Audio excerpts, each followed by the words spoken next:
নমস্কার বন্ধুরা, homemade dishes চ্যানেলে আপনাদের সবাইকে স্বাগত। আজকে আমি বানাবো মাছের ডিম ভাজা। হোমমেড ডিশেস চ্যানেলকে সাবস্ক্রাইব করুন, নিত্য নতুন ভিডিওর আপলোড পেতে বেল আইকন ক্লিক করুন। আজকে আমি বানাবো মাছের ডিম ভাজা। খুবই অল্প উপকরণে অথচ সুস্বাদু এই রেসিপিটা বানাতে শুধুমাত্র লাগবে একটা গোটা পেঁয়াজ আমি কুচিয়ে নিয়েছি, 4টে লঙ্কা আমি চিড়ে নিয়েছি, আর নিয়েছি মাছের ডিম। মাছের ডিমটায় আমি লবণ হলুদ মাখিয়ে নিচ্ছি। দিয়ে দিলাম হলুদ আর লবণ, ভালোভাবে এটা মাখিয়ে নিচ্ছি।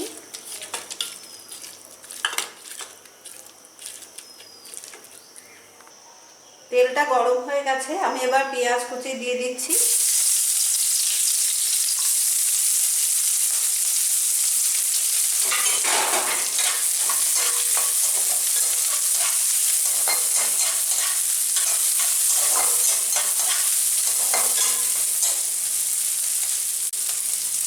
পেঁয়াজটা হালকা ভাজা ভাজা হয়ে গেলে আমি মাছের ডিমটা দিয়ে দিচ্ছি।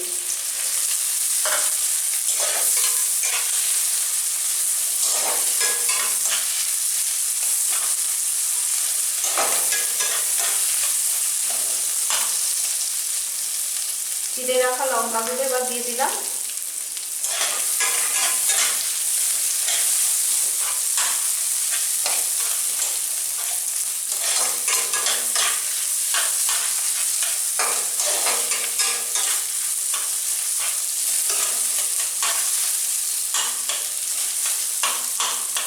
এটা কাতলা মাছের ডিম, যে কোনো মাছের ডিমে এইভাবে ভাজা যায়।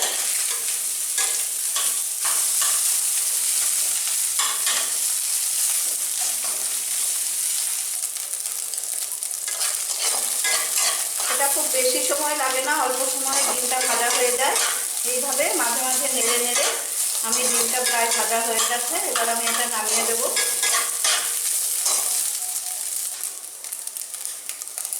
এই মাছের ডিম ভাজা রেসিপিটা খুবই সহজে হয়, খুব তাড়াতাড়িও হয়।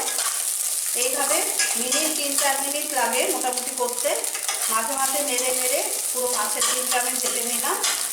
হয়ে গেছে আমার মাছের ডিম ভাজা।